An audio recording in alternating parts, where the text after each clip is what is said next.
So hello everyone, welcome back to your channel chemistry derivative.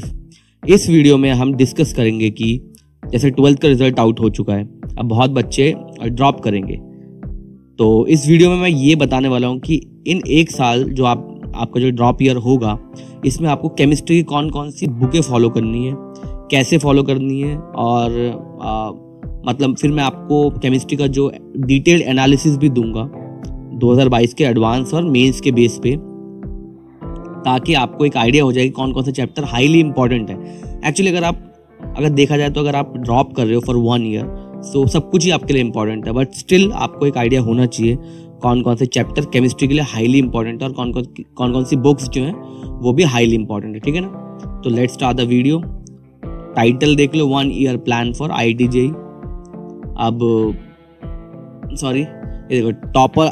अब मैं आपके सामने ये जो 3 टॉपर, आपको तो पता ही होगा 2018, 19 और ये आई गेस ये 22 के हैं, मृदुल।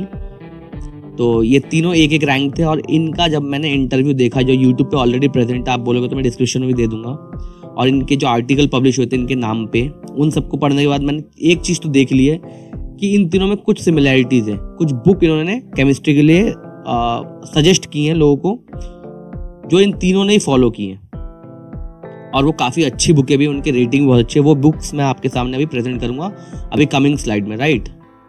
अब देख लेते हैं, हम अपना इंडेक्स देख लेते हैं। ठीक है ना। इंडेक्स में सबसे पहला पॉइंट जो आपको दिख रहा होगा, शुड आई टेक कोचिंग। आपको कोचिंग लेना चाहिए कि नहीं चाहिए, अभी देखते हैं। उसके भी कई फैक्टर हैं, लेना है कि नहीं लेना। ठीक है ना। अब दूसरा टॉपिक है कि how to cover 11th and 12th syllabus in less than 1 year. 1 साल का ड्रॉप है, इवन 1 साल से भी कम का टाइम मिलता है आपको। तो 11th-12th को कैसे करना, अगर और क्या प्रायोरिटी होनी चाहिए 11th और 12th की। ठीक है ना।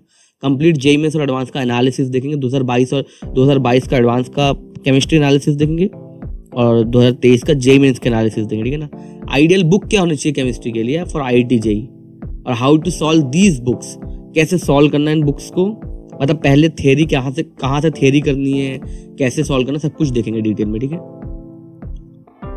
सबसे पहले शुड आई टेक कोचिंग, तो आपको यहाँ पे टॉप पे दिख जाएगा कि यस, मैंने आंसर लिख रखा है, yes you should take coaching. आप कोचिंग क्यों लेना है, इसके बहुत सारे रीजन है, मैं आपको बताता हूँ। देखो, पहला जो A पॉइंट लिखा हुआ है, प्रॉपर टाइम टेबल। देखो, अगर आप कोचिंग लोगे ना तो वहाँ पे आपको एक प्रॉपर शेड्यूल मिलेगा, राइट। वहाँ पे आपको बताएंगे कि इलेक्ट्रोस्टैट्स जो है ये 10 दिन में हम खत्म कर देंगे। तो ये आपको एक आइडिया मिल जाएगा कि हाँ, एक्चुअली JEE मेंस के लिए इलेक्ट्रोस्टैट्स जो है वो 10 दिन मांगता है बस। ठीक है। हो सकता है कि आप ऐसे चैप्टर लेके बैठे हो जो 2 दिन में खत्म हो रहे हो, लेकिन आप उसको 10-10, 20-20 दिन खींच रहे हो। ठीक है। तो आपको एक आइडिया मिल जाएगा कि कौन सा चैप्टर कितना टाइम लेगा, और कहाँ से मिलेगा, आपको कोचिंग से ही मिलेगा, है कि नहीं। और अगर दूसरा पॉइंट, B पॉइंट, कोचिंग क्यों जरूरी है, क्योंकि यहाँ पे कुछ एडिशनल मॉड्यूल देते हैं और टीचर हाईली क्वालिफाइड होते हैं। ठीक है ना। जैसे मैंने रिकमेंड किया PW is one of the best coaching centre. ठीक है ना। तो PW के अंदर आप देखोगे कि जो टीचर है वो मोस्टली IITians हैं। ठीक है ना। और ये बहुत अच्छी फैकल्टीज है, और ये आपको एकदम डिटेल में सब कुछ बताती है। ठीक है ना। और वन मोर रीजन कि मैं आपको PW रिकमेंड कर रहा हूँ, क्योंकि PW की फीस बहुत कम है as compare to other online coaching centres, right. तो आपको कोचिंग लेनी चाहिए, एटलीस्ट PW की कोचिंग ले लो। 4200 या फिर 5000 के बीच में कोचिंग होगी। इसकी कोचिंग लोगे, आपको एक प्रॉपर गाइडेंस मिलती रहेगी, और उस गाइडेंस के साथ साथ आपको कौन कौन सी बुक्स भी करनी है, ताकि आपकी रैंक बहुत अच्छी हो जाए। ठीक है। आपकी रैंक, अगर आप टॉप रैंक चाहते हो, ठीक है, तो फिर आपको कुछ एडिशनल बुक्स भी लगानी होंगी, वो मैं आगे बताऊंगा।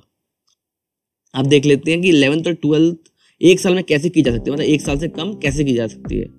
देखो, प्रायोरिटी आपकी क्या होनी चाहिए, आप कहीं पर भी देख लो इंटरनेट पर उठा के जाके, वो बोलेगा आपको कि your priority should be 12th class, right.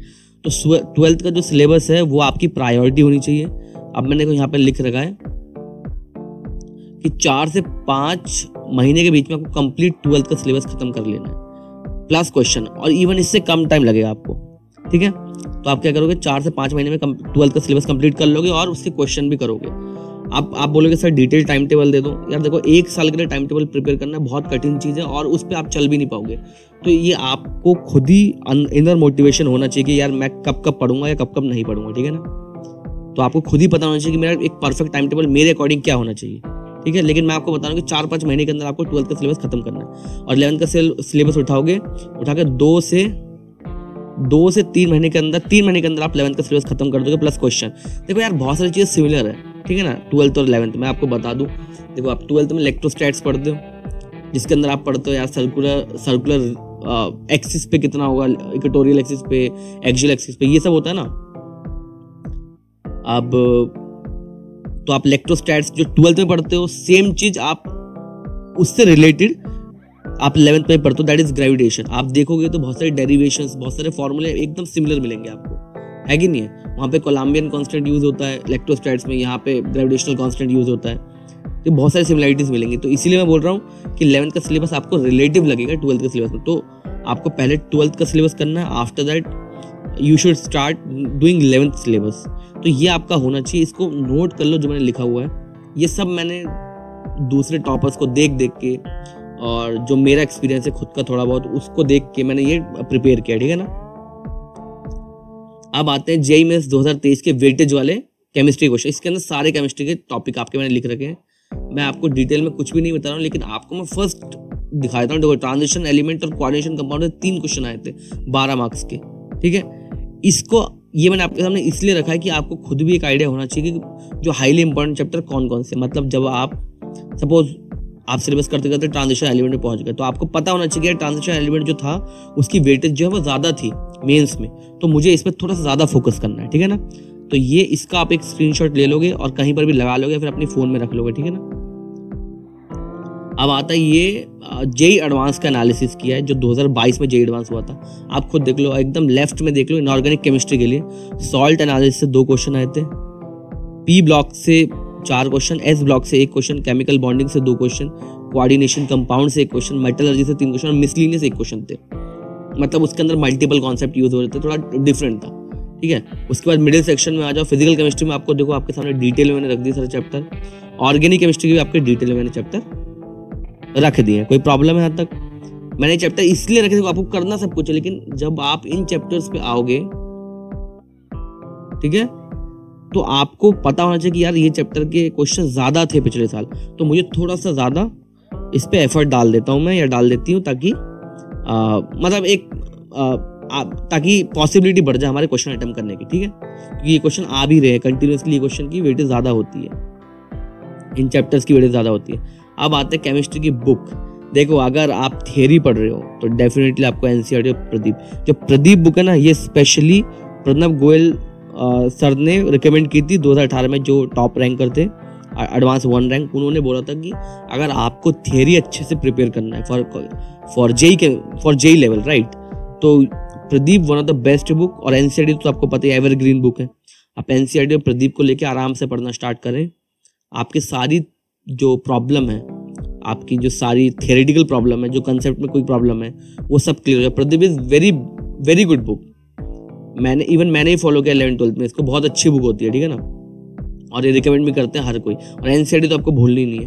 अब आते हैं यार प्रॉब्लम कहाँ से करें, है ना। देखो, ऑर्गेनिक केमिस्ट्री के लिए आपको अगर सॉल्व करनी तो MS Chauhan is one of the best book for organic chemistry. 2 part आते हैं। अगर आपको मेंस करनी है तो elementary problem is more than sufficient.